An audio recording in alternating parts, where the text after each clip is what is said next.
બહારથી ક્રિસ્પી અંદરથી સોફ્ટ અને સુપર ટેસ્ટી એવા મેથીના મુઠિયા અથવા મેથી ગોટી બનાવીને તૈયાર કરીશું।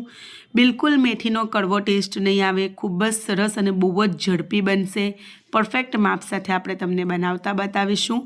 તો ફૂલ રેસીપી તમને ડિટેલ રેસીપી ચેનલ પર મળી રહેશે। તો પોણા કપ જેટલું દહીં લઈને એમાં ઘરના બધા જનરલ મસાલા, અજમો, હિંગ, જીરું, વરિયાળી વગેરે એડ કરવાનું। સાથે સાથે તીખાસ માટે લીલા મરચાં અને આદુ અને લસણની પેસ્ટ એડ કરવાની। બધી વસ્તુને સારી રીતે મિક્સ કરીને એમાં આપણે ગોળનો પાવડર એડ કર્યો છે, એની જગ્યાએ ખાંડ પણ લઈ શકાય।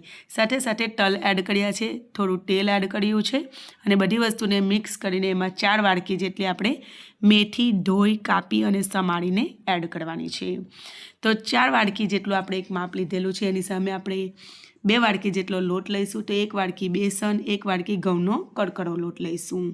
બધી વસ્તુને બિલકુલ પાણી ઉમેર્યા વગર સરસ રીતે મિક્સ કરી લઈશું અને જો જરૂર લાગે તમને પાણીની તો થોડી છાશ ઉમેરી શકાય।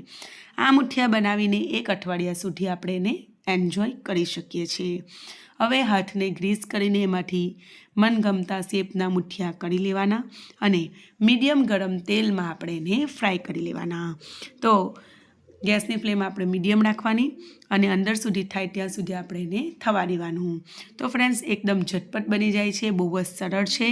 તો ઉત્તરાયણ પર તમે ઊંધિયું બનાવો તો એમાં પણ આ મુઠિયા તમે યુઝ કરી શકો છો અને ચા સાથે પણ એને ખાવાની ખૂબ મજા પડી જાય છે।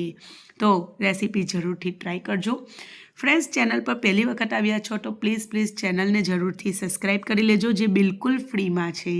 અને મારી રેસીપી થોડી પણ ગમી હોય તો લાઈક જરૂરથી કરજો। ફરી મળીશું, ત્યાં સુધી આવજો, ટેક કેર, બાય બાય।